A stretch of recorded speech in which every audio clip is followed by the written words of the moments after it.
Merci donc à Chimène Dadé et son équipe qui nous ont conduits jusqu'à cette heure-ci présente où la cour commune s'installe avec la thématique du jour. Alors, mesdames et messieurs, vous le savez, chaque 28 septembre correspond à la date anniversaire du décès de Louis Pasteur.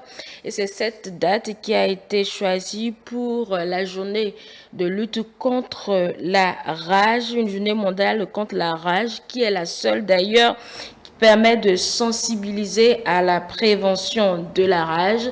C'est une opportunité, mesdames et messieurs, de regrouper dans une communauté les parties prenantes, les ONG et les gouvernements pour échanger sur les activités de lutte contre cette maladie. C'est quoi la rage et quelles sont les politiques nationales de sensibilisation de lutte contre cette maladie? Sur ce thème, nous allons aborder, mesdames et messieurs, les statistiques de prévention et tout ce que le gouvernement béninois fait donc pour mettre ces populations à l'abri. Pour en parler, j'ai deux spécialistes avec moi. D'abord, Dr Simone Kounouro Ronak, qui est la chef département de surveillance, épidémiologie et suivi évaluation. Bonjour, Madame Ronak. Bonjour, Madame la journaliste. Merci d'être avec nous ce matin pour parler donc de ce sujet qui est d'actualité en raison de la célébration ce 28 septembre de la Journée mondiale de lutte contre la rage. Alors, j'ai également avec moi Dr Carlos Kenom. Lui, il est vétérinaire spécialiste biosécurité des élevages. Docteur, bonjour. Oui, bonjour Madame Angèle. Vous allez bien? Je vais très très bien. Alors, le vétérinaire, c'est le médecin des animaux. Oui. Bon, on entend dire... En fait, sur ce plateau, c'est free. Hein, donc, Oui, ok. il n'y a pas de complexe. Je vais vous taquiner un peu. Bon, on ne connaît pas réellement l'utilité de ce... Avec plaisir, madame. Domaine, vu que, bon, nous, ici, les animaux, bon, la plupart, on les mange. Hein. Ouais. Oui, même le chien qui est animal de compagnie, on le mange. Oui, madame, oui.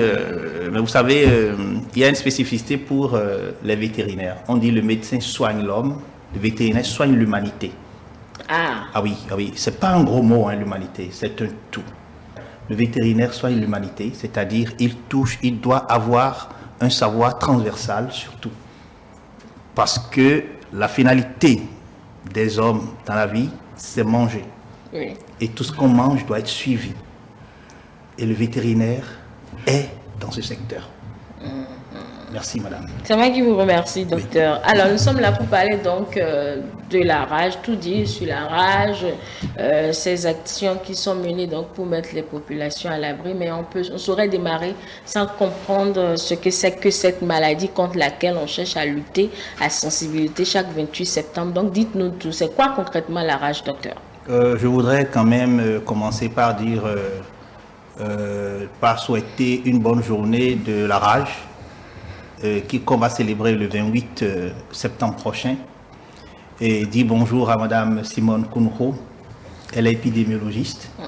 Vous savez, le leitmotiv de la journée de la rage, cette année, c'est tous pour un, la santé est une.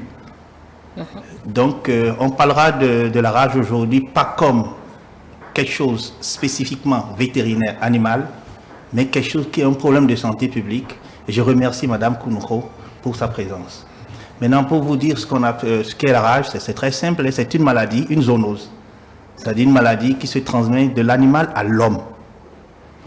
Et cette maladie se trouve au niveau de tous les mammifères à sang chaud. Autant les animaux domestiques que les animaux sauvages. Et cette maladie survient après une morsure. avec ou une morsure, ou une griffure, ou léchage à travers les salives d'un sujet qui est atteint de la rage. Il faudrait nécessairement que le sujet soit atteint de rage avant de le transmettre. Et c'est un virus qui est à la base de cette maladie. La véritable spécificité de la rage, quand on la contracte, quand les signes cliniques sont là, il n'y a rien à faire, on meurt. Et c'est ce pourquoi c'est suffisamment important qu'on puisse pas seulement prendre un jour pour parler de la rage et qu'on puisse sensibiliser tout, à chaque moment. Et on doit remercier la presse, vous les médias, pour le travail que vous faites dans ce sens. Je m'arrêterai là déjà pour la définition de la maladie. D'accord. Donc, ce que vous dites, ce n'est pas spécifique aux chiens. Non. Ah. Les chiens, c'est vrai, 99% des cas de rage sont transmis de chiens aux autres. Mais tous les animaux à sang chaud, les chats, les singes, je vous dis les rats que vous avez à la maison, le mouton peut faire la rage. Peut faire la rage, madame. Le bœuf peut faire la rage. On dit les mammifères. Pire, c'est pas seulement les animaux domestiques, les animaux sauvages. C'est d'ailleurs le réservoir du virus se trouve au niveau des animaux sauvages. Vous voyez, c'est pourquoi c'est une problématique importante. Et notre pays est endémique. Il n'y a pas d'année où il n'y a pas de mort. Ce n'est pas de cas. Hein. Les cas de morsure, c'est autre. Il peut y avoir une morsure sans qu'il y ait la rage. Mais les cas de décès dus à la rage, c'est endémique. En juillet, on a déjà 5 cas de mort. Il y a 2 mois. En juillet 2023. Oui, de cette année. Donc la maladie est mondiale, ça sévit partout, mais beaucoup plus spécifiquement en Afrique et en Asie, où chaque année l'OMS recense 59 000 morts. Vous savez, la population de la ville de Ouidah, c'est 60 000. C'est tout comme si en une année, toute la population de Ouidah part. C'est énorme quand même. C'est énorme, madame. Une maladie. C'est énorme. Mais c'est une maladie qu'on peut totalement gérer. Totalement, on peut lutter pour l'éradiquer totalement. C'est même pas un problème de beaucoup d'argent, c'est un problème d'organisation. D'accord. Madame Kounouho, vu que vous êtes épidémiologiste, la question, je vais vous la poser également. Comment se présente ce virus, si je peux poser la question comme ça, parce que je suis un peu curieuse quand même. Oui, madame la journaliste dit comment se présente ce virus. Ça va être quand même compliqué. Mais je dirais, à la suite du docteur Carlos, quand le virus entre en contact avec l'homme, par exemple, à travers une morsure de chien, les griffures ou le léchage de muqueuses ou de lésions, ce virus migre à partir du point de morsure. Ce virus migre le long des nerfs et remonte jusqu'au cerveau. Et c'est au niveau du cerveau que le virus se multiplie. Et après cette multiplication, le virus redescend vers les glandes salivaires de l'animal ayant été victime de la morsure. Et à ce niveau, cet animal même devient encore un danger. Parce que si cet animal mord un être humain ou un autre animal, le même processus recommence et ainsi de suite. Et on aura des cas de rage si les dispositions ne sont pas prises en réalité. Si l'humain mordu est atteint de la rage, lui-même mort, c'est ça? L'humain aussi mord une autre personne? Bien sûr. Et la rage se transmet encore? Encore. Oh. Oui. L'humain atteint de rage peut devenir agressif. Et s'il est agressif, il peut mordre n'importe qui. Dans son tableau clinique, il est agressif, il mord. Et si les dispositions ne sont pas prises, la personne ou, disons, le sujet ayant été mordu peut aussi faire la maladie. En fait, c'est le virus qui oblige à mordre, c'est ça? Je sais pas si c'est l'état dans lequel se retrouve la personne malade qui provoque une agressivité. C'est vrai que ce n'est pas toujours un tableau d'agressivité. Le sujet peut devenir paralytique et amorphe Mais en général, ce que nous avons l'habitude de voir, c'est des sujets agressifs. D'accord. Ok, docteur Kenom. Oui, madame Angèle. Est-ce qu'on peut dire que cette maladie a une certaine importance? Je parle de la rage, toujours. Oui, une importance première. Laquelle? On dit, vous savez, vous faites le palud pour prendre un médicament, même si vous avez le sida, prenez un médicament, vous gérez. Après que les signes soient là, présents. Mais dans un cas de rage, quand vous avez les signes cliniques de la rage, vous mourrez. Comprenez? Donc c'est une maladie de première importance. Okay. Et ça peut se passer, on vit dans un monde où les hommes et les animaux se côtoient. Et cette maladie peut être transmise de l'animal à l'homme. Vous voyez? Bien sûr. Donc c'est extrêmement important qu'on puisse parler de cette maladie, qu'on puisse insensibiliser les gens sur les manières avec lesquelles ils vont procéder quand ils ont des animaux. Parce que comme je vous ai dit tout à l'heure, on peut éradiquer cette maladie quand on a une très bonne organisation. D'accord. Et comment savoir qu'on l'a finalement cette maladie? Vu que le chien ne parle pas, ouais. Je peux dire, c'est à la phase finale qu'on constate son agressivité, on peut déduire, mais comment ça va si on a la rage ou pas? Oui, vous savez, tout à l'heure, Mme Kounro vient de dire voilà, que le virus responsable de la rage, après une morsure, un léchage, une griffure, les virus migrent à travers les cellules nerveuses et vont se loger dans le cerveau. Oui. Qu'est-ce que ça veut dire? C'est qu'il y a des signes nerveux. L'animal qui est malade devient agressif. Il peut arriver des cas où on parle de rage muette. Il est indifférent. Mais la chose la plus caractéristique, c'est qu'il a des habitudes qu'il n'avait pas. Il change de comportement envers son maître, envers tous ceux qui sont autour de lui. Et la tendance à mordre devient beaucoup plus aiguë. Devient plus instinct de suivi, pratiquement. On ne va pas dire signe de suivi, il est déséquilibré. D'abord, comme vous avez dit, quels sont les signes qu'on peut avoir? On a dit tout à l'heure, l'animal est totalement nerveux, très agité. Il n'arrive pas à parfois se regarder.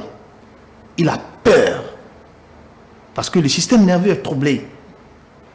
Il y a beaucoup de salive. On parle d'hypersalivation. L'animal ou l'homme n'arrive pas à avaler. Ça fait mal, c'est ça? Ça lui fait mal? Non, j'ai vu la déglutition. Il y a un problème de déglutition. Il n'arrive pas à avaler puisque les nerfs sont touchés. Ok. Et vous trouvez que il y a des cas de paralysie. L'animal rentre dans un coma et meurt. Si l'animal, cliniquement, s'il a la rage, 3 jours après, l'animal meurt. Okay. Mais l'homme, en général, c'est des états de fébrilité. Il a de la température. C'est vrai qu'il devient aussi anxieux. Vous savez, quand on voit des cas de maladies d'hommes ayant la rage, on l'a dans la tête tout le temps. La personne peut s'arracher ses cheveux. D'où vient ce virus finalement? Parce que oui. Ça doit inquiéter ce virus-là. Oui, d'où vient ce virus? C'est pas que ça doit inquiéter. Les virus sont toujours là avec nous. Il doit avoir une origine. Ah oui, tel homme a été créé, le virus aussi a été créé. Et peut-être participe dans l'écosystème à quelque chose de bien précis. Seulement c'est pathologique pour les espèces qui ont le sang chaud. Mais une très bonne organisation peut nous amener à lutter et éradiquer ce problème. Nous allons remercier Pasteur, à tout seigneur, tout honneur, qui a créé le vaccin contre la rage, qui peut régler totalement ce problème. Encore que ce qu'on va dire, ce n'est pas tous les animaux, tous les chiens, tous les chats qui mordent quelqu'un qui ont la rage. Et donc, ce n'est pas parce qu'on a eu une morsure d'un animal quelconque qu'on va dire qu'on a la rage et on va commencer par faire des vaccinations. Il faudrait le regard du professionnel qui est le vétérinaire, qui oriente le médecin, qui doit pouvoir faire la prise en charge de la personne qui est mordue. Okay. Et tout ça, il y a un protocole bien précis qui permet à ce que tout soit réglé. Il n'y a pas de peur quand on se fait mordre par un chien ou un chat. Il faut voir, il faut appeler un vétérinaire, il faut prendre les mesures qu'il faut. On va discuter de ça tout à l'heure. Et comme je vous dis, nous avons les éléments encore dans notre pays pour pouvoir lutter et éradiquer contre la rage. D'accord. Docteur Ounankan, dites-moi, comment, il a commencé par le dire, mais la suite, comment ça se manifeste chez l'homme, cette maladie-là? En matière de rage, quand nous considérons l'espèce humaine, les signes, c'est d'abord des signes comme toute maladie, comme l'a dit le docteur, il y a une fièvre, un peu comme s'il s'agit d'une grippe. Okay. Et puis, avec le temps, les autres signes apparaissent. Comme quoi? D'abord, il y a la difficulté à la déglutition, ce qui entraîne une hypersalivation, comme l'a dit le docteur tout à l'heure. Et il y a la peur, l'irritabilité, et le sujet peut devenir hypersensible et agressif. Soit il est agressif, soit il est totalement calme. Donc là, on parlera de la rage muette. Et quand il est agressif, il se comporte exactement comme un chien. Il peut mordre, comme je l'avais dit tantôt. Et il y a un coma qui s'installe et puis c'est la mort. On ne souhaite pas vraiment que l'être humain arrive à l'étape d'apparition des signes cliniques. Parce qu'à partir de cet instant, il n'y a plus rien à faire. C'est la mort. Mais quand il arrive qu'elle soit silencieuse, c'est que c'est dangereux. C'est dangereux. Silencieux, tableau silencieux ou pas, la suite, c'est la mort. Donc le mieux, c'est que dès qu'il y a une suspicion, il y a une morsure de chien ou de chat ou de singe, il faut prendre les mesures nécessaires. D'abord, face à une morsure, les premières dispositions, c'est d'abord la mise en observation de l'animal mordeur auprès du médecin vétérinaire ou une mise en observation sur 16 jours. Ensuite, le sujet qui a été mordu, il faut procéder à un lavage du point de morsure à l'eau et au savon neutre et puis mettre un garrot entre la zone de la plaie et le cerveau. Et quand on dit ça, il faut savoir mettre ce garrot, bien sûr. On va revenir sur comment mettre le garrot. Ça, nous sommes juste sur le garrot, mais il faut aller au centre de santé pour la vaccination post-exposition. Et le protocole est bien connu par les agents de santé. En fonction du point de morsure également, le protocole est adapté. Et au même moment, on continue la mise en observation de l'animal mordeur. Et à tout moment, le médecin vétérinaire, en collaboration avec le médecin de santé humaine, pourront prendre les décisions qui s'imposent pour éviter l'apparition du tableau de rage chez la personne mordue. Quel est le temps d'incubation? Le temps d'incubation, je pourrais dire, c'est plus ou moins long. C'est au moins, le minimum, c'est 2 semaines et on peut aller jusqu'à 60 jours. Et parfois au-delà, avant l'apparition des premiers signes. Ah. Oui, la période d'incubation, ça prend du temps. C'est pour ça, rigoureusement, il faut réagir immédiatement quand il y a morsure ou griffure ou léchage de muqueuse. En fait, c'est cette partie-là qui... Oui, justement, c'est ces deux parties-là, moi, m'intrigue. Bon, j'ai un petit chat à la maison qui s'amuse, enfin, on s'amuse ensemble. Quand il me voit, il est tout content. Bon, pas mes gars, il me griffe ou une petite griffure. Non, Madame Angèle, vous vaccinez votre chat Oui. La vaccination se fait une fois à l'an. Ici au Bénin, on peut compter ceux qui font la vaccination. Ah non, je peux vous dire. Non, je ne dis pas qu'il y en a pas, que personne n'en fait. Je ne dis pas ça, mais on peut en compter. Ah non, je peux vous dire, beaucoup de personnes sont sensibilisées. Et beaucoup de personnes font vacciner leurs chiens, surtout les chiens. On doit davantage appuyer l'accent sur le chat. Oui, le chien, oui, mais le chat... Le chat, non, de plus en plus. Hein. C'est là la sensibilisation que nous devons faire et que vous devez faire avec nous. Vous avez un chat à la maison, vous avez un perroquet à la maison, vous avez un singe à la maison. On doit pouvoir les vacciner parce que c'est des vecteurs potentiels. Vous voyez, donc n'ayez pas peur du tout. Vous avez votre chat. Vous savez, on dit, on mesure le degré d'humanisme d'un peuple par la manière avec laquelle il s'occupe de ses handicapés et de ses animaux. Donc c'est très bien que vous ayez un animal à la maison et que vous lui donnez tout votre amour. C'est que vous avez un degré d'humanité qui est déjà plus relativement élevé. Ouais, moi j'aime pas les chats. Ah oui, donc la mesure à prendre, c'est pas autre chose. Hein. Consultez votre vétérinaire ou un vétérinaire qui va vous conseiller et vous ferez la vaccination. Vous le ferez une fois par an et votre animal est totalement couvert. Je peux vous dire, hein, il y a 20 ans, vous savez, en général, pour faire voyager les chiens, on demande, sur certains pays, on demande à faire des tests de titrage d'anticorps rabiques. On va voir si l'animal a suffisamment d'anticorps, c'est-à-dire est-ce qu'il est vacciné. Et oui, immunisé, voilà. Merci pour le mot, hein, Madame Kounouho, merci. Il y a 20 ans, puisque c'est des laboratoires étrangers qui font ces analyses, on voit que quand on envoie les prélèvements sanguins, il y a les réponses qui arrivent et qui sont négatives. C'est-à-dire que l'animal n'a pas développé l'immunité qu'il faut. Mais depuis une dizaine d'années, tout ce qu'on envoie, presque, ça vient avec une immunité qui est là, assise. Donc je veux remercier hein, tous ceux qui sont les amis des animaux, qui ont des chiens, qui ont des chats, qui commencent par réellement vacciner leur sujet.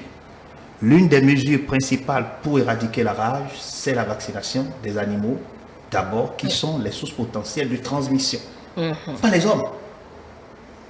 Oui, les animaux. Du tout, Madame Angèle, non, pas du tout, je vous en prie. Oui, voilà, il va juste me griffer une petite griffure de rien du tout. Il va vous griffer, il va vous lécher, il est vacciné, tout ira très bien. Non, moi j'ai horreur qu'il me lèche. Ça, moi j'en ai horreur.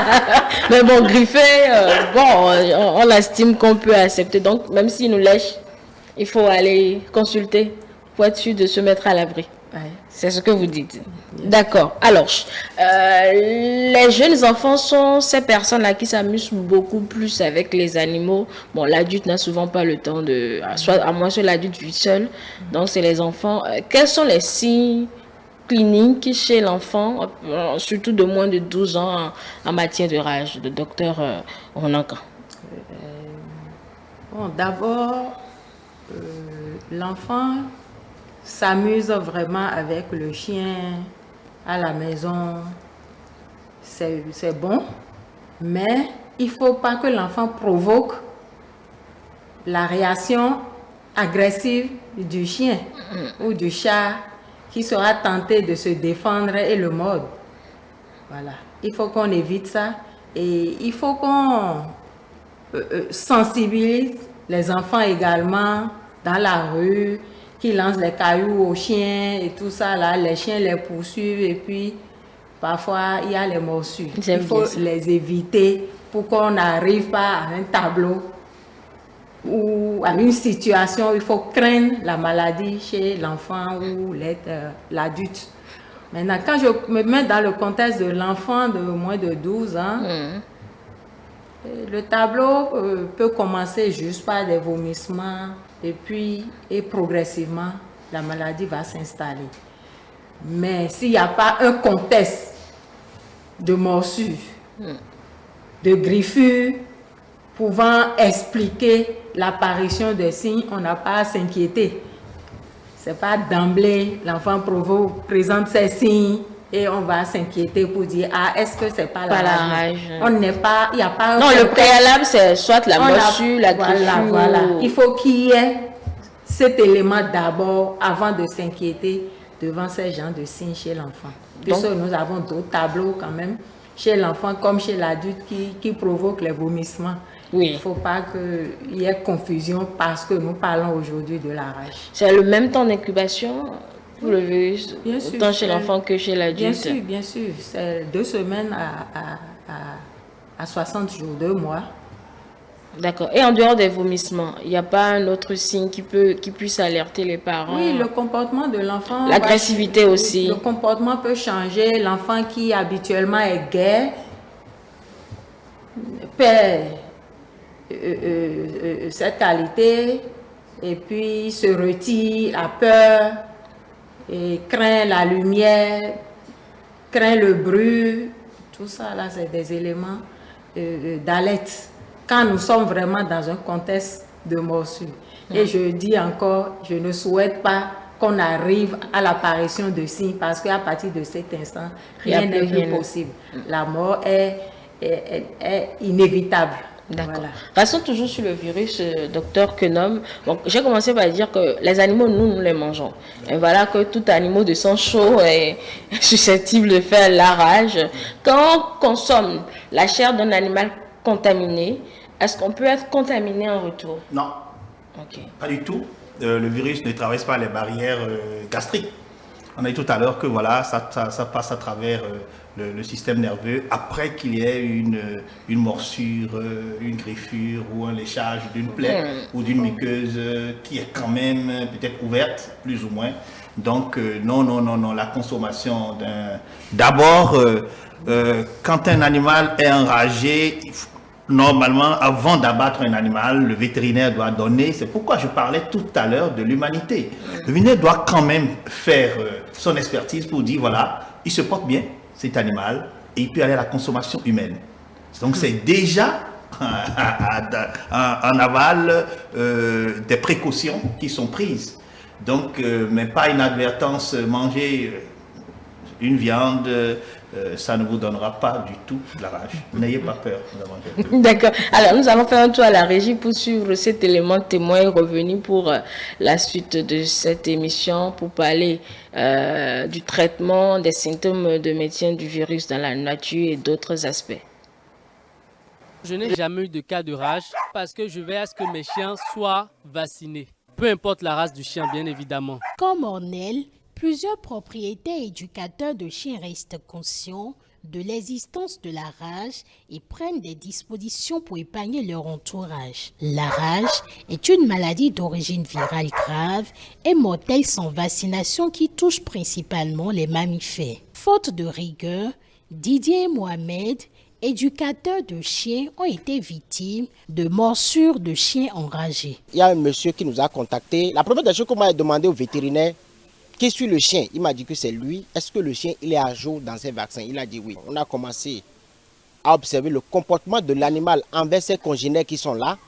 Elle n'est pas du tout tolérante en fait. Nous-mêmes, on a essayé de la socialiser pour voir est-ce qu'on peut l'approcher et tout. 1, 2, 3 fois, elle envoie la gueule. Et on est allé dans un cabinet vétérinaire. Eux, ils ont examiné l'animal. Ils ont commencé à soupçonner la rage. C'était déjà trop tard parce que le chien nous a touchés tous les 3. On était obligé de se rendre au CM pour faire remplir les formalités, les injections rapidement. Ça nous a fait dépenser, mais on s'en est sorti. Et ça nous a appris aussi. On a toujours conscience, mais depuis ce jour, je peux dire que c'est encore plus évident. Et là, il n'y a plus de terrain. Et on ne fait plus de compromis avec les gens là. Quand on vient faire votre animal, si ce n'est pas faire les vaccins, on fait demi-tour d'abord. Si le nécessaire est fait, on revient voir et puis on continue le travail. Cette maladie, qui est aussi bien virale pour les animaux que pour l'homme, est causée par un virus neurotrope. Les symptômes de la rage sont accompagnés de désordres comportementaux, comme le précise le vétérinaire. Le virus de la rage atteint le cerveau. Quand on parle de cerveau, le cerveau atteint la personne ou l'animal qui a contracté cette maladie a des comportements qui sont totalement anormaux. Pour un chien, vous allez trouver, en général, c'est la température, c'est l'hypersalivation. Il ne répond plus à son maître, il ne saisit plus ce qu'on est en train de lui dire. Il peut devenir très agressif, c'est-à-dire mordre les gens à gauche, à droite. Soit être totalement indifférent, totalement calme. Dans les dernières phases de la maladie, vous avez des spasmes musculaires, vous avez de la paralysie. Et enfin, on parle de confusion mentale, surtout chez les hommes. Et ça se sort par la mort. Pour Carlos Quenom, la rage ne touche pas seulement les chiens, mais aussi les mammifères à sang chaud, avec pour sujet majeur le chien. Ce n'est pas les chiens seuls qui peuvent transmettre la rage. C'est tous les animaux à sang chaud, tous les mammifères à sang chaud, y compris l'homme, les chiens, les rats, les chats, les animaux de la brousse, les perroquets. Mais c'est les chiens qui donnent la rage à 99%. Et c'est ce pourquoi on est très regardant sur les chiens. Sinon, on doit être regardant sur tous les animaux à sang chaud qu'on a à la maison qui doivent être tous vaccinés sans exception. Et que dit la loi en matière de réglementation? Le juriste donne plus de précisions. Le Code civil, en son article 1243, qui dispose que le propriétaire d'un animal ou celui qui s'en sert pendant qu'il en a l'usage est responsable des dommages causés à autrui.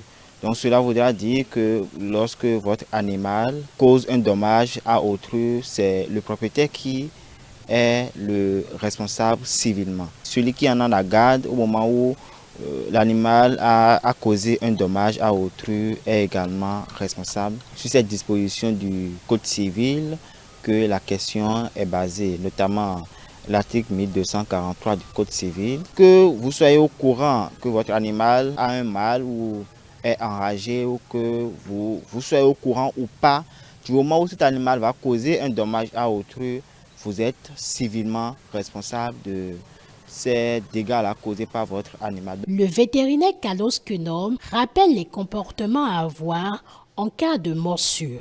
En cas de morsure, si vous trouvez que l'animal n'est pas vacciné, et même s'il est vacciné, vous demandez le conseil d'un vétérinaire et vous amenez celui qui est mordu à l'hôpital.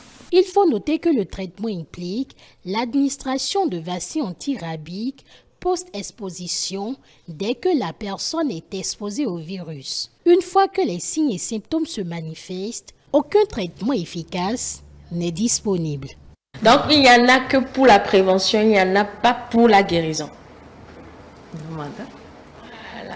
Il n'y a pas de traitement quand les signes sont installés. Voilà. Ah, mais en fait, j'ai du mal à entendre ça.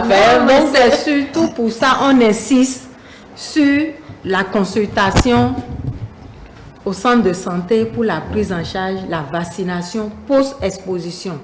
Dès qu'il y a morsure, il faut aller au centre de santé pour les mesures adaptées au cas. Donc, je note qu'il y a 2 vaccins, c'est ça, pré et post. Oui, d'abord pré là, on sait que systématiquement, chaque année, nos animaux de compagnie, on doit les vacciner. Et à renouveler, je fais la vaccination cette année, ça couvre l'animal sur une durée d'1 an. L'année prochaine, je ne suppose pas que je l'ai vacciné l'an dernier. Je reprends encore la vaccination et ainsi de suite. On ne s'arrête pas.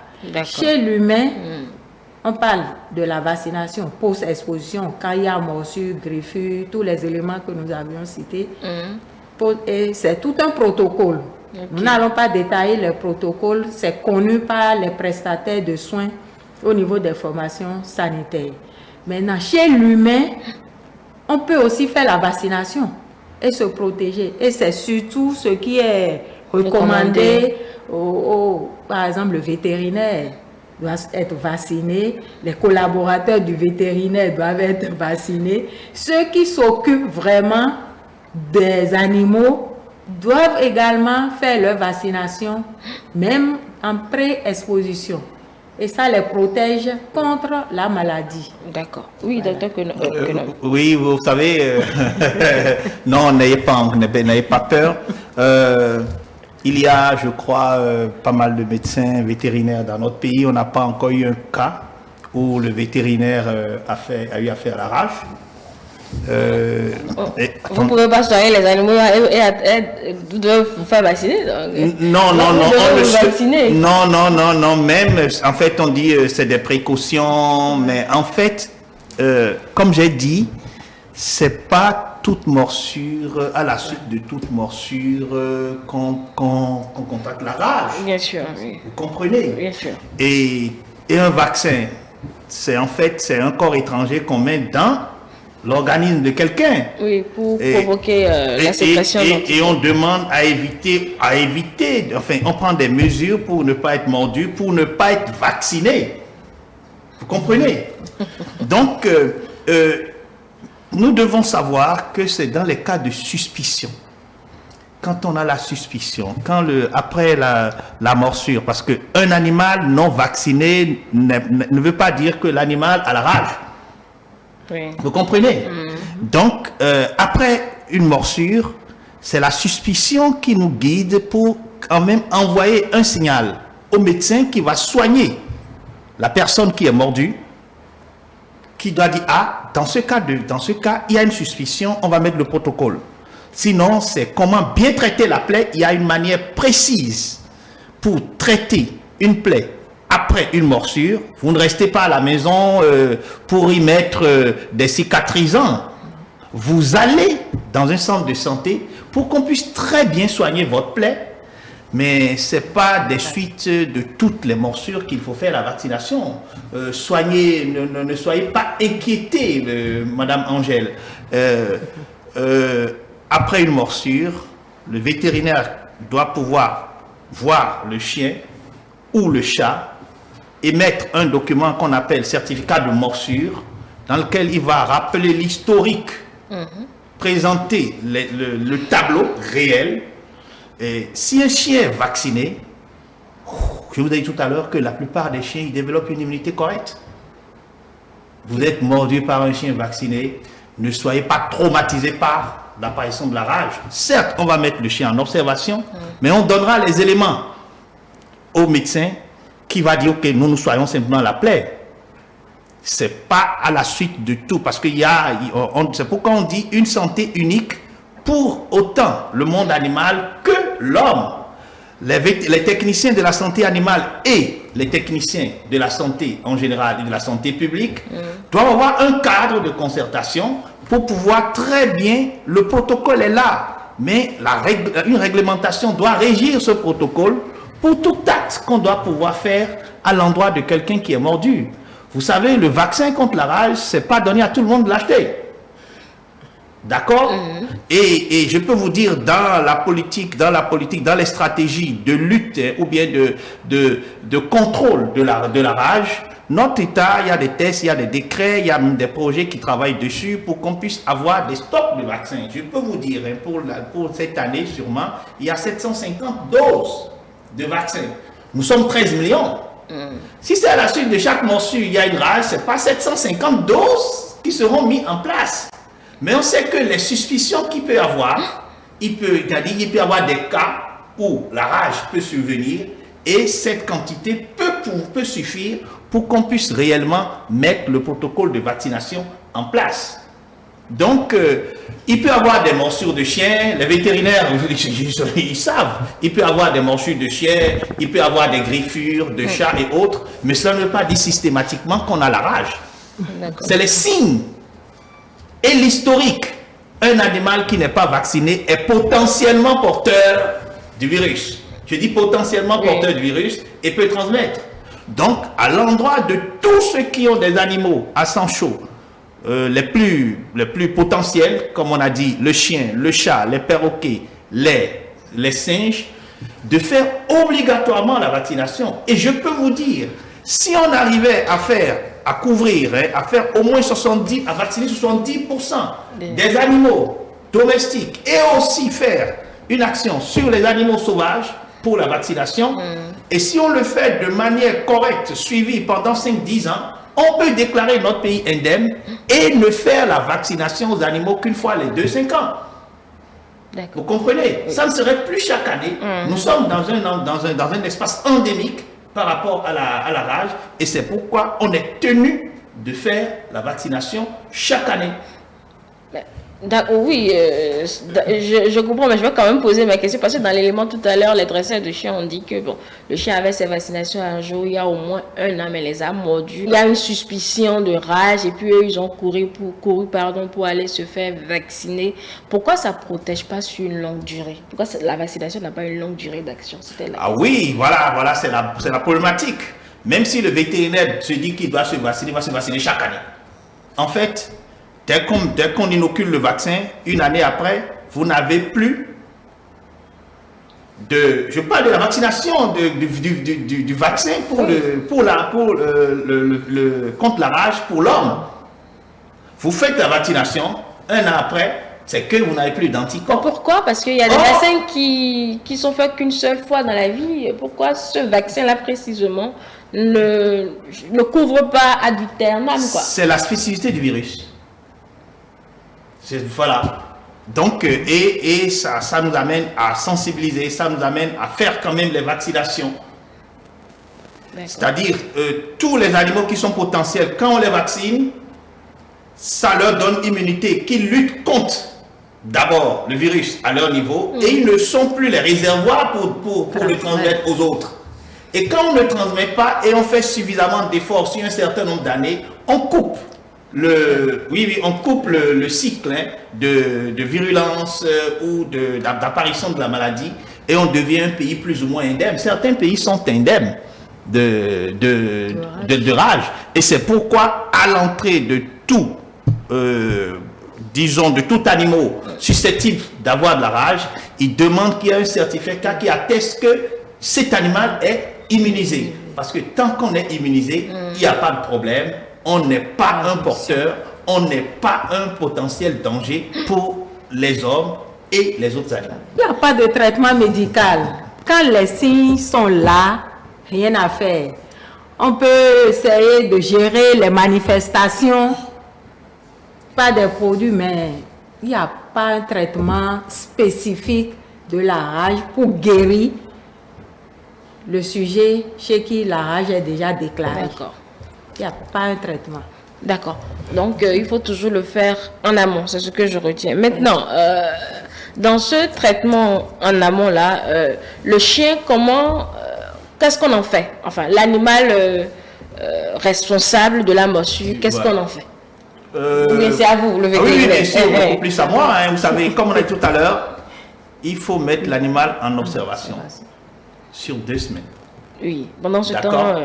Et pendant ce temps, il faudrait mettre l'animal sous laisse. Il reste dans un périmètre bien déterminé. On lui donne à manger, on lui donne à boire. Quand les 2 semaines passent, c'est qu'il n'a pas de rage. Vous comprenez? Parce que tout à l'heure, on a dit, voilà, il y a un temps d'incubation, le virus migre. C'est-à-dire, en fonction de la position où la morsure a été, le protocole peut changer. Si vous êtes mordu au niveau des pieds, le temps que le virus va mettre pour émigrer, aller juste parce que le problème, c'est qu'il faut éviter que le virus n'atteigne le cerveau. Vous comprenez? Donc, si vous avez mordu au pied, ou il vous a mordu au niveau de la poitrine, au niveau de l'épaule, c'est deux protocoles différents qu'on mettra en place. Parce que tant que le virus n'atteint pas le cerveau, on fait un sérum, une vaccination, on stoppe la progression du virus. Et vous êtes totalement indemne. Vous comprenez? Et c'est pourquoi, heureusement qu'il y a un temps et que c'est pas fatal. C'est pas aigu, c'est pas fatal. Le temps que le virus puisse migrer, on peut l'arrêter. Et c'est ce temps qu'on nous donne pour pouvoir mettre le protocole en place. Sinon, un chien, le comportement qu'on doit avoir par rapport à un chien, comme j'ai dit, on le met en quarantaine. Il faut suffisamment sensibiliser les propriétaires de chiens ou chats ou autres. Quand votre chien a mordu quelqu'un, évitez que le chien puisse aller se promener. Parce que le chien peut être sain, indemne de la rage. Mais si par hasard, vous savez, le hasard, tout peut arriver. Votre chien a mordu quelqu'un, et il y a 2-3 jours, vous sortez avec lui, je suppose, et il se fait écraser par une voiture. Nous déclarons que, on ne dit pas qu'il y a une suspicion, on dit que le chien a la rage parce qu'il est mort. Comprenez? Mais c'est la voiture qui l'a tué. Ah, c'est la voiture qui l'a tué, mais le chien est mort. Le chien est mort.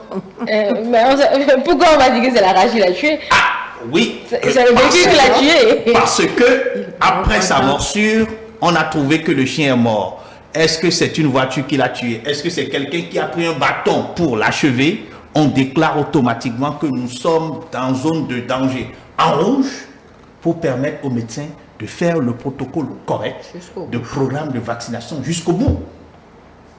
Vous comprenez? Et c'est pourquoi on sensibilise en général les gens pour leur dire, votre chien a mordu quelqu'un, c'est pas la peine que vous preniez de la pierre pour l'achever, parce que ça vous énerve. Non. Il vaut, au contraire, c'est le moment où pendant ces 2 semaines, vous le cajolez, vous lui donnez à manger. Un chien qui a mordu. Ah oui, absolument, madame. un chien mort toujours parce que son propriétaire n'a pas été à la hauteur pour le canaliser. Si vous avez un chien à la maison, le chien ne se promène pas à la maison, même si vous dites que c'est un chien totalement doux. Parce que des étrangers peuvent arriver.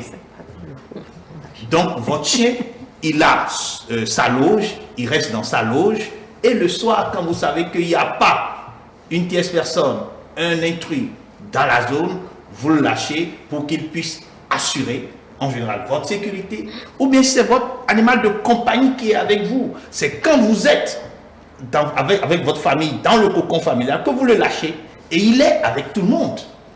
Mais évitez de laisser les chiens se promener même à la maison, parce que des intrus peuvent rentrer. Et le chien, il ne va pas mordre l'intrus par plaisir. Il veut vous protéger. C'est vrai. Oui. Vous comprenez? Donc le chien n'a jamais aucun plaisir pour mordre. C'est les meilleurs amis de l'homme. C'est les premiers compagnons à 4 pattes de l'homme. Donc c'est des êtres qui sont gentils, qui connaissent nos émotions, qui vivent nos vies avec nous. Mais de manière potentielle, c'est le porteur de rage. Mais avec les animaux errants aussi. Ah oui, hein, peut-être qu'on abordera. Oui. Il ne faudrait pas qu'il y ait des animaux errants.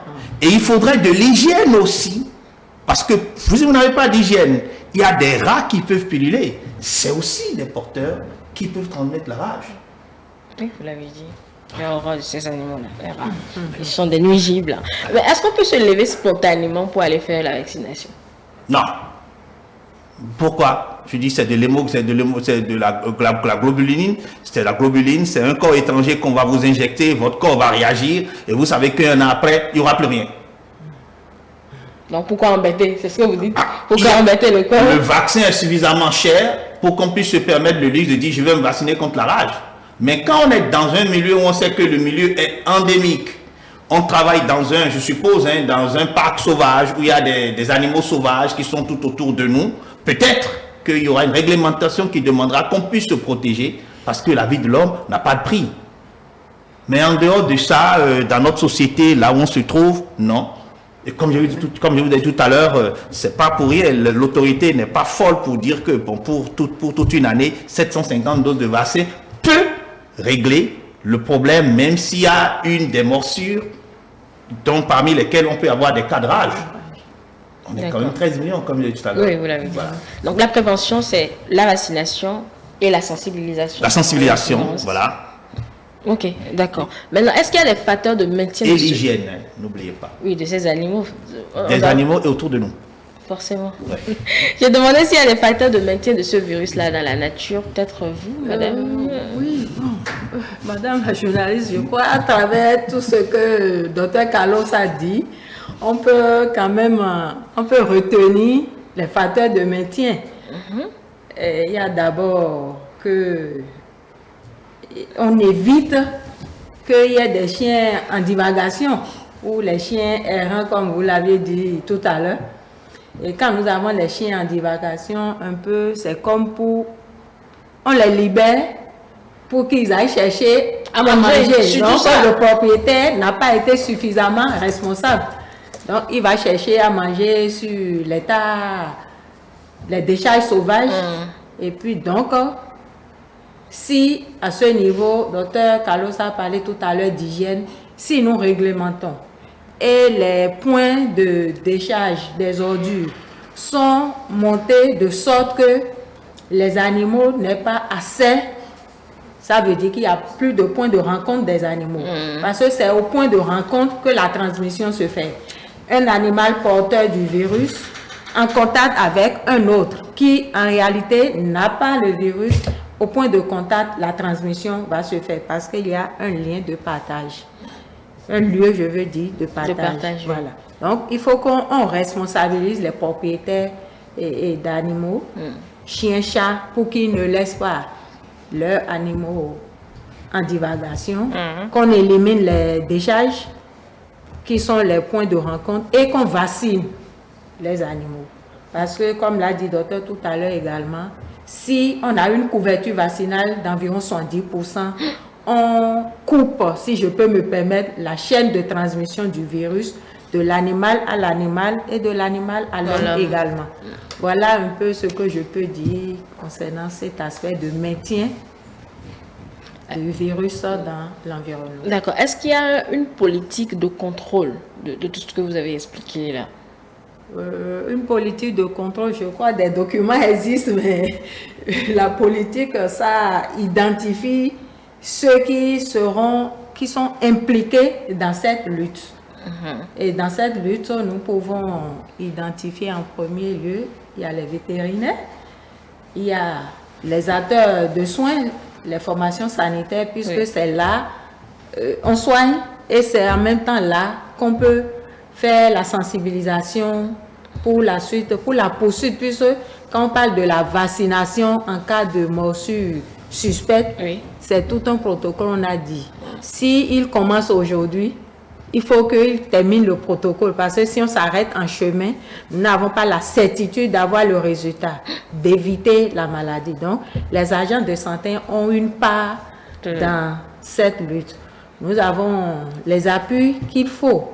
Il faut impliquer le ministère de la Santé à travers les agents de santé, la mise à disposition des vaccins, du sérum, le ministère de l'Agriculture, de l'Élevage et de la Pêche, je crois, le vétérinaire avec nous. Et il y a le ministère de l'Environnement, puisque nous avons parlé tantôt des décharges sauvages. Il faut que le ministère de l'Environnement aussi joue sa part. Et aussi chaque habitant est appelé à jouer sa part dans le cadre de contrôle de cette maladie. Et également au niveau des frontières, Dr Carlos a parlé de certificat de l'animal qui prouve qu'il est exempt de rage à travers le dosage des immunoglobulines. Donc tous ces éléments entrent en ligne de compte dans le cadre du contrôle de la maladie. Nous parlons du contrôle de la surveillance. Oui, on peut quand même aussi compléter. Oui, il y a, c'est réglementé quand même. Il y a une réglementation dans notre pays. Il y a une politique, il y a une stratégie de contrôle de la rage. Il y a depuis 2005, je crois, la rage est une maladie à déclaration obligatoire. On n'en a pas beaucoup, Certaines maladies sont en déclaration obligatoire, c'est-à-dire quand il y a une suspicion, on doit pouvoir déclarer pour que l'autorité au plus haut niveau sache qu'il y a suspicion, il y a cette maladie. Donc il y a un décret, je crois, le décret 637 depuis 2005, le 13 octobre, qui réglemente ça. Et après, à partir de 2017, il y a une stratégie de contrôle de cette maladie, qui n'est pas S Nilo, un programme du Bénin. Ça découle de la vision de l'OMS, de la FAO, de l'OIE, avec l'Alliance mondiale de lutte contre la rage, qui demande qu'en 2030, qu'on n'y ait plus de rage. Ok, en D'accord. 2030. En 2030. C'est plus loin, hein? Ah non, c'est plus loin.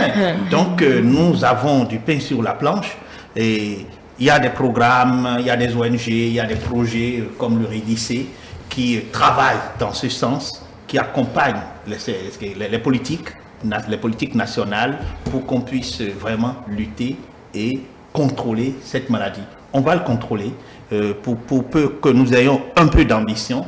J'ai dit tout à l'heure, ce n'est pas une question de fortune, c'est une question d'organisation, c'est une question de vaccination systématique des potentiels animaux qui peuvent transmettre. C'est une question de sensibilisation, c'est une question des médias, c'est une question d'hygiène. Hein. Madame a parlé tout à l'heure du ministère de l'Environnement, ou plutôt du cadre de vie aujourd'hui, je crois, du cadre de vie aujourd'hui, qui doit pouvoir accompagner. Il y a les municipalités qui doivent nécessairement avoir un rôle important à jouer, parce qu'ils sont les administrateurs directs des populations qui sont touchées et impactées.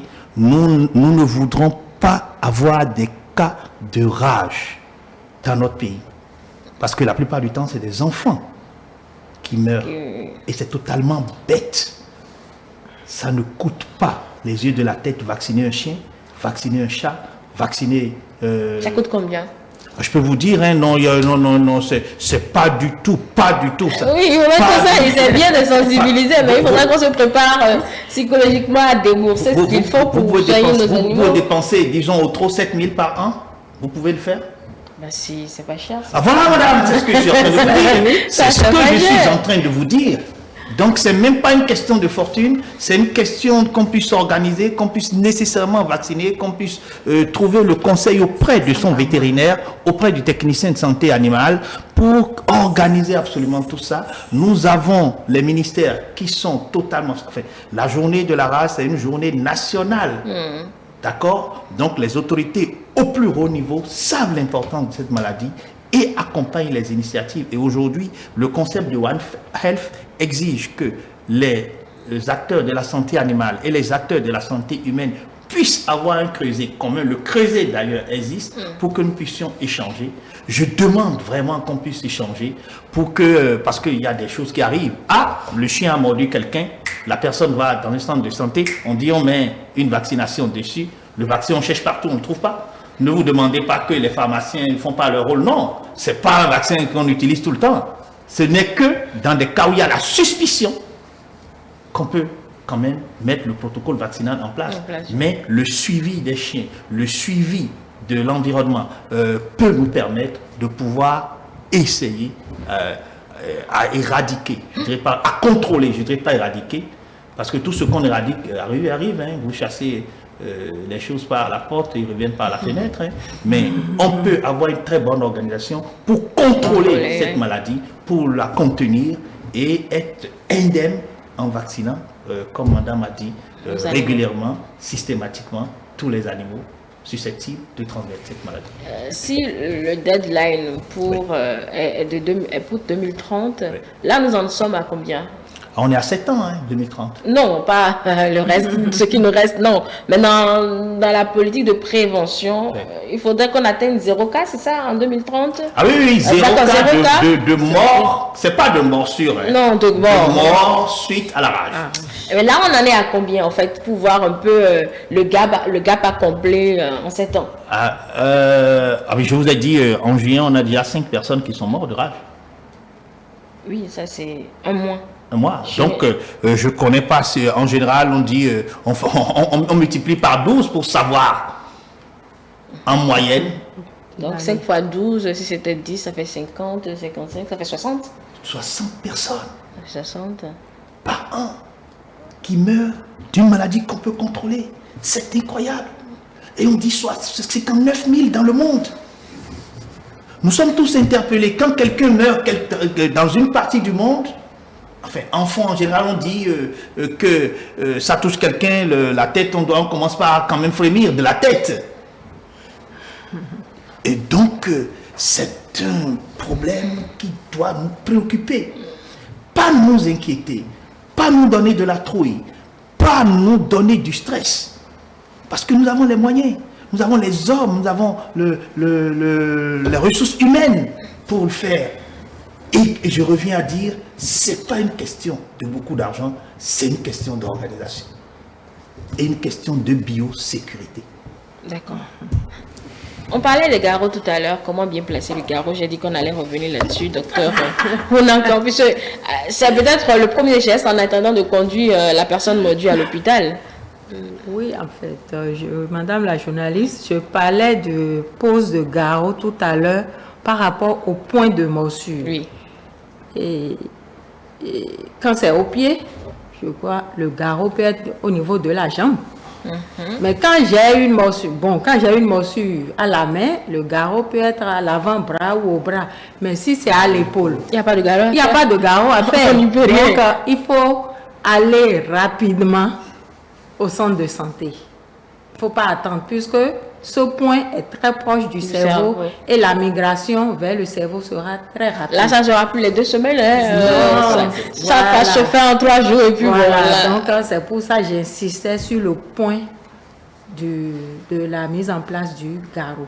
D'accord. C'est dans n'importe quel centre de santé que la prise en charge C'est est vrai faite. qu'à Cotonou, le centre CM, Oui, c'est oui. voilà, est identifié comme centre pour la prise en charge des cas. Mais partout au Bénin, dans toutes les formations sanitaires, les protocoles existent et affichés dans les services de consultation pour la prise en charge du cas. Et si je peux confirmer, nous avions fait en 2022 Oui. une supervision conjointe, le CNLSTP avec la direction de l'équipe de la direction de l'élevage dans pratiquement tous les départements du Bénin. C'est vrai qu'on n'a pas été dans toutes les formations sanitaires. On a quand même vu les protocoles affichés au niveau des hôpitaux. L'équipe des urgences maîtrisait vraiment le contenu de la prise en charge des cas de morsure de suspects. D'accord. Voilà. Peut-on en arriver à une situation où ça pourra se guérir après les symptômes? Bon, là, on va prier. Bon, nous ne sommes pas encore là, mais les recherches, nous avons un volet recherche. Donc, peut-être avec la recherche, on pourra aboutir à une guérison, mais à la date d'aujourd'hui, il n'y a pas de guérison possible. Oui, ça, là, j'avais compris. Je demandais si il y a une action pour pouvoir guérir le malade après. C'est la recherche qui pourra nous dire. Monsieur Carlos, voilà ma réponse à cette question. Non, vous avez entièrement raison, Madame Kounro. Mais ça fait quand même un bon moment qu'on parle de rage et qu'on ne puisse pas trouver un moyen de guérir. C'est que bon. Ah oui, c'est vrai que les recherches, c'est une question d'argent aussi, mais... Non, vous savez, on dit que ça touche les nerfs, ça touche le cerveau. Donc, il faudrait trouver un médicament qui, de manière sélective, va dans le cerveau pour pouvoir toucher le virus de la rage. C'est vrai, il n'y a rien qui soit impossible à l'homme. Nous sommes dans un rêve où, pourquoi pas, nos jeunes, nos enfants peuvent travailler dans ce sens et trouver des remèdes de guérison de la rage. C'est le souhait absolument de tout le monde. Parce qu'une personne qui meurt, c'est une tragédie, pas pour une seule famille, mais pour une nation et pour le monde entier. Donc je crois que nous allons rester peut-être dans ces rêves jusqu'à ce qu'on ait des gens plus intelligents que Pasteur qui vont pouvoir nous trouver peut-être des médicaments qui vont essayer de régler ce fléau. Parce que la rage, c'est pas bien quand on voit un homme qui atteint cette maladie. On est affecté toute sa vie. Parce qu'il y a des familles qui ont perdu, donc du coup, c'est compliqué. D'accord, merci beaucoup, docteur Kenom. J'ai bien envie de vous demander combien de cas vous avez eu pour ce mois de septembre qui est finissant. Là, je peux vous dire encore qu'aujourd'hui, on ira voir encore un cas, et à Fidrosa ici, on ira voir encore un cas de suspicion. Mais je peux vous rassurer, c'est un chien qui est vacciné, mais qui a mordu. Mais on est toujours en observation. Donc, c'est quelque chose qui arrive tout le temps. Et comme j'ai dit, il n'y a pas à s'inquiéter, il n'y a pas à avoir du stress. Si on a une bonne organisation, si on vaccine son chien, les cas peuvent être très bien gérés. Oui. On va terminer sur vos messages à l'endroit des populations parce que c'est une journée qui vise la sensibilisation. Tout ce plateau, c'est pour sensibiliser donc absolument à la vaccination. Absolument. Il faut dire quand même à l'endroit de la population que au Bénin, il y a une cellule de coordination pour la stratégie de contrôle de cette maladie. Il y a des dispositions qui sont prises dans le cas où il pourrait y avoir une suspicion de rage à partir d'une morsure. Mais je tiens vraiment à demander à la population de s'occuper de leurs animaux. Rien ne doit justifier le fait qu'un animal doit être en divagation, doit être en errance. Absolument rien. Et de deux, il faut nécessairement faire la vaccination de vos animaux. Quand vous faites la vaccination, vous ne protégez pas seulement votre famille, vous protégez le monde qui est autour de vous, vous protégez absolument tout le monde. Et la troisième chose, c'est de dire, c'est quand même très bien qu'on puisse avoir une journée de la rage qui nous permet d'intensifier un peu les programmes de sensibilisation et de dire que nous devons faire des actions à l'endroit des écoles, surtout là où il y a des enfants, le comportement qu'il doit avoir.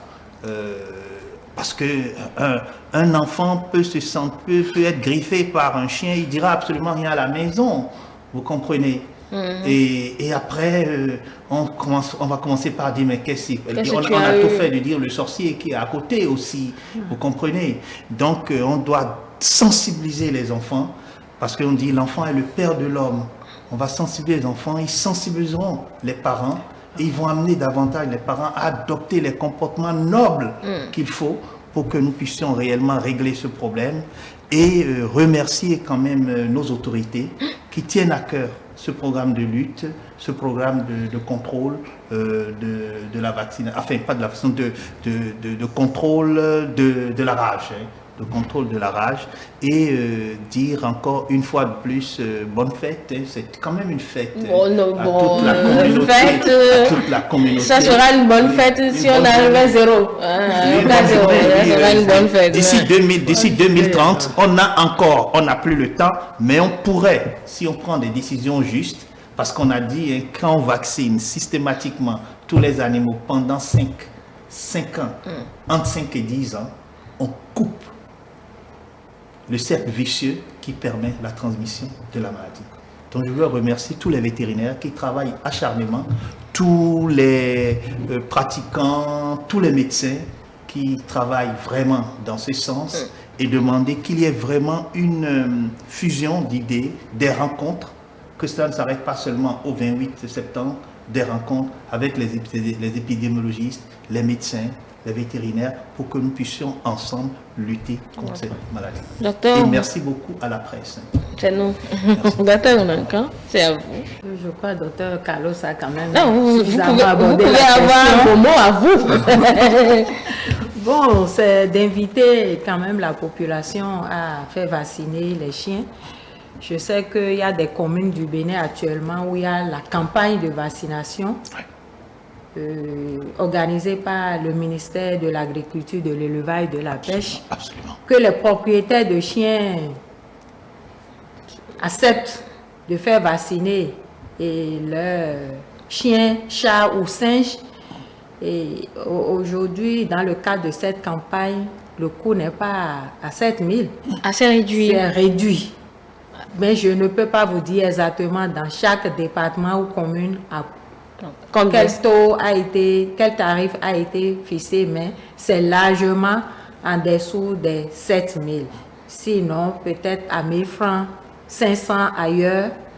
Donc, les propriétaires n'ont qu'à quand même profiter de cette occasion pour faire la vaccination de leurs animaux en 2023 et aussi poursuivre cette vaccination après la campagne presque gratuite en 2024 et puis le faire sur 5 à 10 ans consécutifs pour que nous coupons la chaîne de transmission.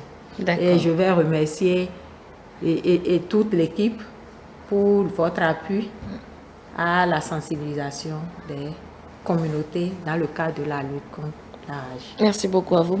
Si ce genre de campagne nous amène à 700 francs le vaccin, rassurez-vous, on va atteindre 2030 l'année prochaine. Hein. Bon, c'est vrai qu'il va toucher. Ah non, si le vaccin de 7 000 coûte 500, il n'y a pas. Bon, ça c'est un exemple, il n'y a pas de raison qu'on ne vaccine pas les animaux. Donc ça doit être spontané. Peut-être c'est une sensibilisation quand on regarde la chose dans ce sens-là pour vite atteindre l'objectif. Oui, absolument, madame, vous avez totalement raison. Merci. Allez, merci beaucoup, docteur Ronan Kounouro Simone. Je rappelle que vous êtes chef département de surveillance, épidémiologie et suivi évaluation. Docteur Carlos Konem, vous êtes exécutif du CNLSTP. C'est important. C'est important. Je rappelle donc que vous êtes chef département de surveillance, épidémiologie et suivi évaluation au secrétariat du CNLSTP. C'est bien cela. Exécutif. Secrétariat exécutif, oui, du CNLSTP. Qui est le coordonnateur, hein, c'est cette cellule qui est le coordonnateur, hein, oui, de la stratégie de contrôle de cette maladie au Bénin. Donc, si ça doit venir définitivement à 500, c'est à vous, je m'en prends. Dans le cadre de la campagne, comme c'est les vaccins sont mis à disposition, donc faire des campagnes permanentes, là, on va atteindre l'objectif. Malgré ça, les propriétaires ne le font pas. Nous avions constaté ça l'an dernier dans certains départements où des vaccins sont restés après une campagne. Bon, peut-être qu'ils n'ont pas l'information de l'importance de la vaccination. Parce qu'il faut peut-être forcer la main pour pouvoir avoir... S'il faut faire du porte-à-porte, faites-le parce que c'est une question de santé publique. Je crois qu'actuellement, il y a des postes-fils et il y a des acteurs qui se déplacent vers certaines communautés, dans certaines régions. Oui, si on explique, je pense que ces sensibilisations visent cela justement. Les postes-fils sont rapprochés de la communauté. Parce que, bon, peut-être qu'on arrivera à la campagne comme pour les enfants. Oui, en cas de polio, on va chier dans les ménages. Donc peut-être qu'on ira dans les ménages systématiquement. Ici, comme c'est des injections, en général, quand c'est les gouttes qu'il faut administrer par voie orale, c'est simple. Mais quand c'est des injections, c'est tout. Il faut un milieu. Et il y a l'équipement, le matériel de travail, donc c'est difficile de se déplacer, de faire le porte-à-porte en matière d'ingestion, même chez l'enfant et chez l'espèce humaine, quand c'est des campagnes pour lesquelles il s'agit d'administrer par voie injectable, c'est toujours des postes-fils qui sont mis en place. Je vois ce que vous dites, cela s'entend, effectivement. Donc c'est à nous donc de faire le geste utile en vaccinant nos animaux de compagnie pour donc nous éviter cette maladie qui, comme mes invités l'ont suffisamment expliqué, il n'y a pas de médicament à prendre quand les symptômes sont là. Le vaccin existe et tout comme on le sait tous, le vaccin est à titre préventif. Donc, prenons nos dispositions. C'est quand même difficile d'accepter de voir son proche mourir pour faire de négligence, si je peux oser le dire ainsi, parce que les animaux, ça se vaccine. Et en les maintenant en santé, c'est que c'est notre propre santé à nous que nous garantissons. Chers téléspectateurs, ainsi se termine Sans Tabou. Mais je vais retrouver Monsieur Ardent Prost Djenonta, qui est chercheur en humanité classique. Nous allons poursuivre donc tout ce que nous étions en train de dire par rapport aux origines du FA. C'est donc la prochaine rubrique. Et il faudrait dire que nous l'avons reçu le 21 septembre dernier, donc nous l'avons parce qu'il a eu un emploi du temps un peu chargé, comme je vous le disais. Monsieur Djanontin se déplace de Boycon vers Cotonou pour nous donner donc ces informations. Donc, compte tenu de son emploi du temps, nous l'avons reçu le 21 septembre dernier. C'est cela que nous allons suivre et revenir en studio pour le reste. À tout de suite donc.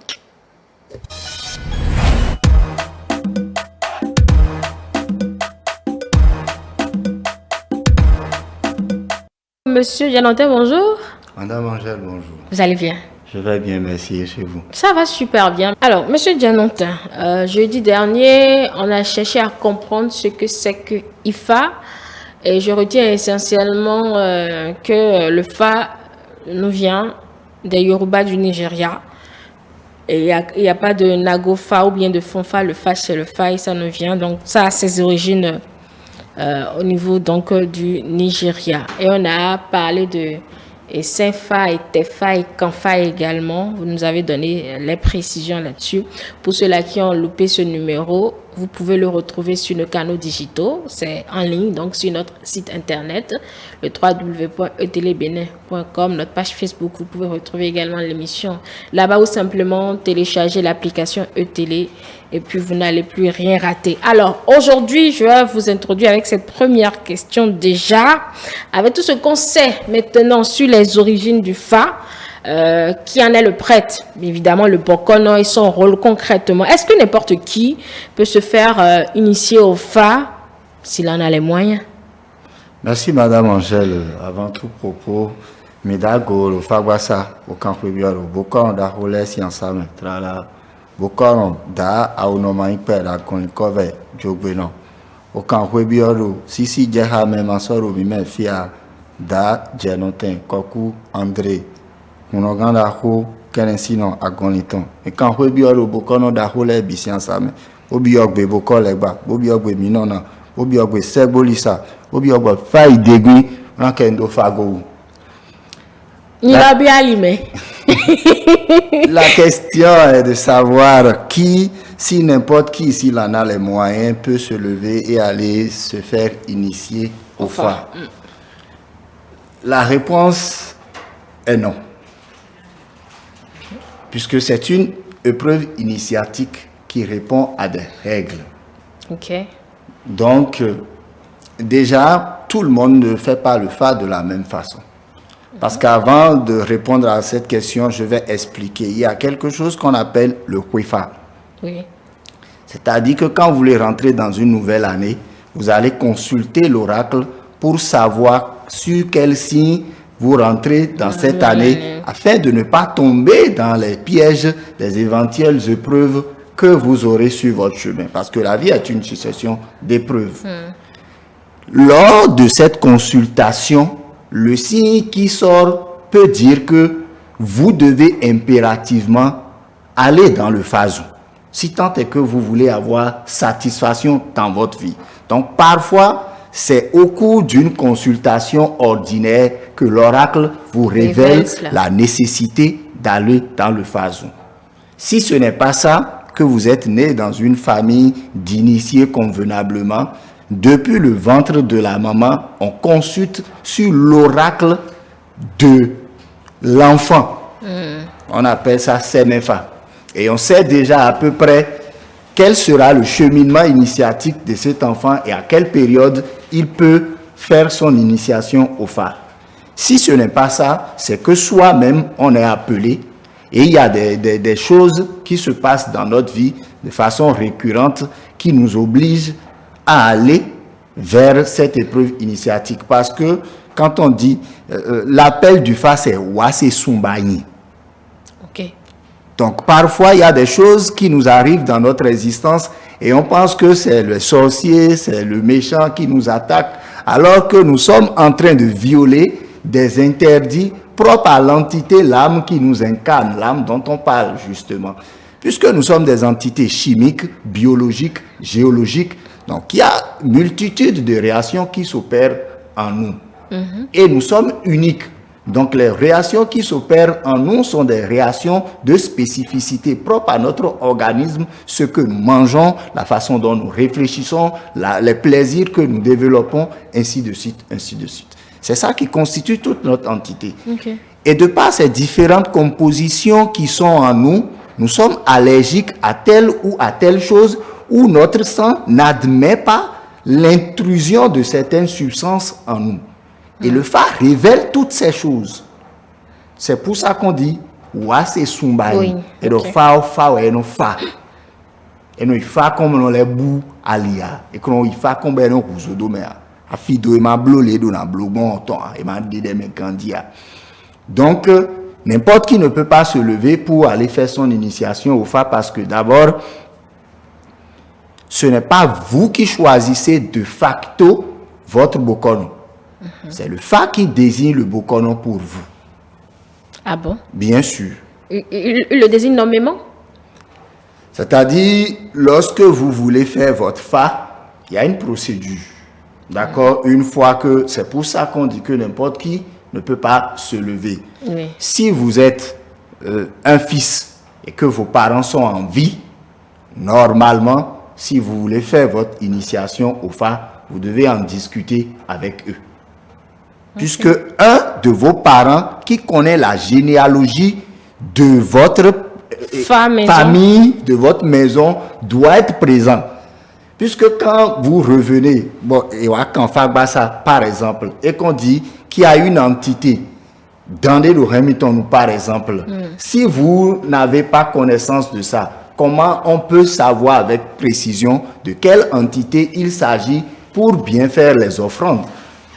C'est pour ça que, normalement, quand on veut faire son initiation au Fa, si votre père est vivant, vous vous adressez à votre père. Si votre père n'est pas de cette croyance et que vous n'avez pas cette démarche dans votre famille, mais que vous tenez à y aller, au moment où vous êtes en train de prendre cette décision, certainement, vous connaissez déjà un chemin. Vous voyez? Vous consultez. Vous allez consulter l'oracle. Vous comprenez? Oui. Pour demander à l'oracle d'où est dit où est émission. Bo tefa, bo fifa tiniemi, bo dagbe tiniemi, bo doumavo tiniemi. Vous allez demander ça à l'oracle. L'oracle va vous montrer le chemin. Ok. L'oracle va vous montrer le chemin. D'accord. Et une fois que... Maintenant, on procède parce que quand vous dites ça, le signe qui sort vous dit quelque chose. Et le Bokono vous demande sur quoi est-ce que vous avez consulté. C'est vous qui êtes dans votre besoin. C'est vous qui sachez comment vous allez lui présenter votre préoccupation. Absolument, oui. Et ainsi, après, on va procéder par élimination. Si c'est un Bokono qui est sincère et que vous lui dites que vous êtes venu consulter pour savoir sur quel signe, vous voyez un peu, on va demander si c'est lui-même qui est en train de faire la consultation, qui est votre Bokono. Ok. Si ce n'est pas lui, le Fa va dire non, que ce n'est pas lui. Et vous allez demander si ce Bokono est dans cette région ou est dans cette maison, parce que parfois il y a des maisons avec plusieurs Bokono. Vous procédez par élimination jusqu'à avoir une orientation très succincte de qui va être votre Bokono. Parce que c'est un collège de Bokono normalement qui fait la cérémonie d'initiation au Fa. Ce n'est pas un seul. Non, du tout. D'accord. C'est tout un collège de Bokono. Mais dans ce collège, il y a le vôtre au fait. Oui, il y a le vôtre. C'est un peu comme votre directeur de mémoire lorsque vous allez présenter votre thèse. Ok, d'accord. Alors, de vos explications, je note que ce n'est pas une histoire d'argent. Non, ce n'est pas une histoire d'argent. C'est devenu une histoire d'argent. Bien sûr, c'est devenu une histoire d'argent, surtout pour ceux qui ne savent pas s'orienter. Vous voyez, c'est devenu une histoire d'argent pour ceux qui ne savent pas s'orienter. Ok. Quelle est l'utilité véritable alors du Fa pour l'initié? L'initié a beaucoup d'avantages une fois qu'il se connaît désormais. Parce que la principale chose que le Fa vous révèle dans le premier niveau d'initiation, parce que ce n'est pas que dès que vous avez votre Fa, vous êtes initié, tout est terminé, vous êtes super fort. C'est le premier niveau initiatique. Parce que le Fa, si on peut être un peu plus profond, c'est la constitution qui régit l'organisation du cosmos. C'est la matrice cosmique qui gère le monde. Donc, si vous voulez bien vivre, vous devez connaître les lois de la Constitution qui gouvernent votre État. Un peu comme dans une république, nous avons une constitution et si vous ne voulez pas avoir de problème, si vous voulez faire quoi que ce soit, vous devez, si vous ne connaissez pas la législation en vigueur, vous adresser à quelqu'un et vous renseigner.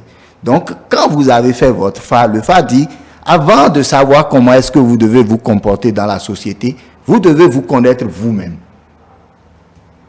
Je donne un exemple. Il y a des cas de suicide, par exemple, et personne ne sait pourquoi est-ce que la personne s'est suicidée. Si la personne était allée dans le Fazon, son signe va révéler ça. D'accord.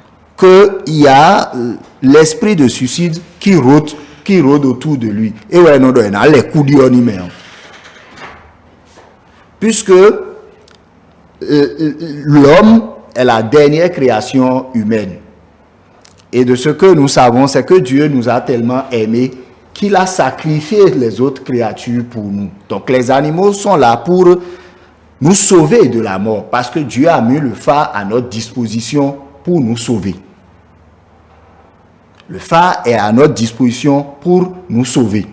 Donc, si vous voulez vraiment être sauvé, que vous allez vers le phare et que vous avez véritablement au fond de vous la résolution désormais de trouver la lumière, vous allez trouver la lumière. C'est pour ça que les Bokono, quelque part, on les appelle les Babalao. Parce qu'ils connaissent les secrets de tout le monde, mais ne les révèlent pas. Ok, d'accord. Vous avez sorti le mot tout à l'heure, le phazon. Même la dernière fois, vous en avez parlé. Vous avez dit que c'est une forêt interdite aux femmes, surtout. Parce que, finalement, c'est fan, enfin, je ne sais pas, mais son nom est phazon. Phazon, mais il y a un bon, c'est quoi le phazon en réalité? Il faut expliquer ce que c'est. Ce sera la dernière question parce que là, on n'a plus le temps. Il faut expliquer ce que c'est que le Zou. Le Zou, c'est un endroit sacré dédié aux épreuves initiatiques. Okay. Donc, toutes les entités que nous adorons ont leur Zou. Vous allez voir, on parle de Orozou et Gunzu. Chaque entité a ses endroits consacrés, sacrés, où on fait les épreuves initiatiques. C'est ainsi que le phare aussi a un endroit sacré où on fait les épreuves initiatiques. Parce que lorsqu'on veut faire l'initiation au phare, c'est un processus qui dure 48 heures tout au moins, même aujourd'hui, véritablement. Donc il y a une succession d'épreuves jusqu'à ce qu'on ne vous introduise dans le phazou, qui est l'épreuve suprême. Ok. Vous voyez ce que je veux dire? Oui, je vois. Donc, il y a l'épreuve suprême. Et même là, il y a encore des épreuves que vous devez réussir. C'est pour ça que ce n'est pas forcément une question d'argent. Vous pouvez bien avoir l'argent sur vous et ne pas aller convenablement au bout du processus. Okay. La particularité du phazou, c'est que c'est au bord d'un cours d'eau, pour ne pas dire que c'est dans le cours d'eau. Il faut de l'eau autour du... Enfin, dans le phazou. Je ne parle pas de marécage. Je parle de cours d'eau. Cours d'eau, oui. Oui, cours d'eau sacré.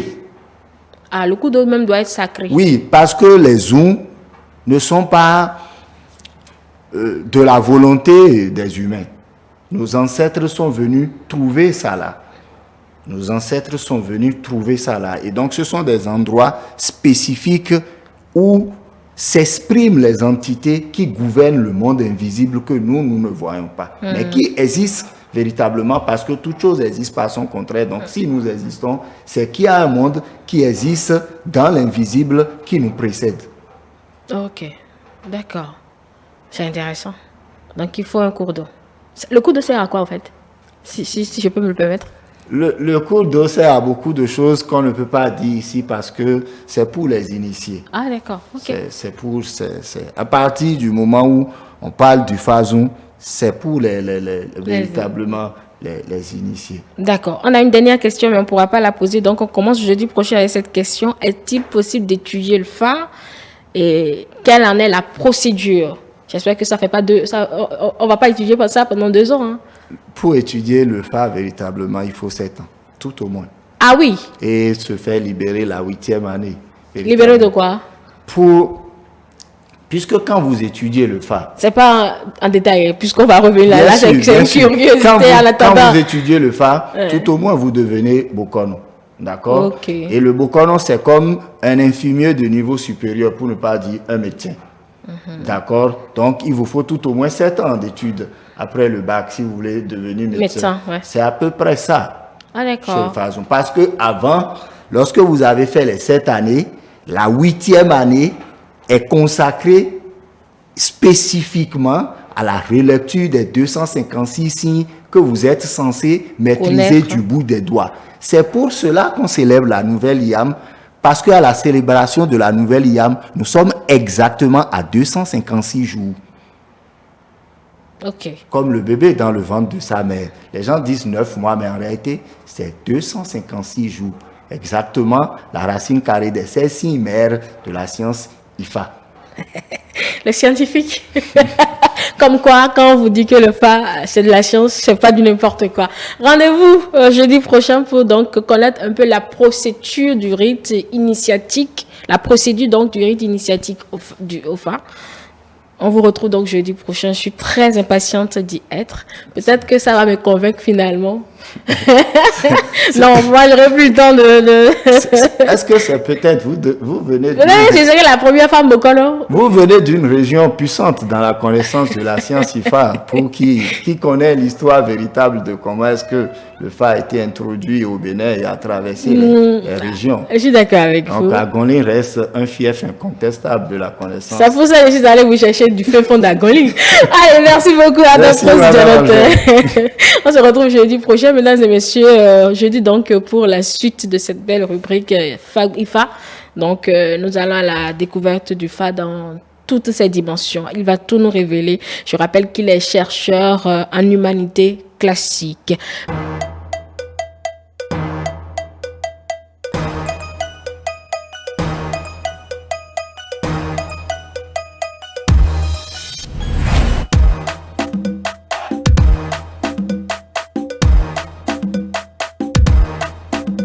Voilà, rendez-vous donc le jeudi prochain pour la suite de la rubrique IFA. Ce sera d'autres informations comme vous l'avez entendu dans l'élément. Merci vraiment à monsieur Djanontin et son Bokonon qui prépare réellement cette rubrique-là pour vous donner les informations qu'il faut. Et c'est sur cette rubrique qu'on va prendre fin la matinale du jour que je vous remercie d'avoir suivi. Merci à Chimène et à son équipe. Merci également à tous mes invités de Sans Tabou. Mesdames et messieurs, merci à vous de nous avoir suivis. On se donne rendez-vous demain, vendredi, si Dieu le veut. À demain.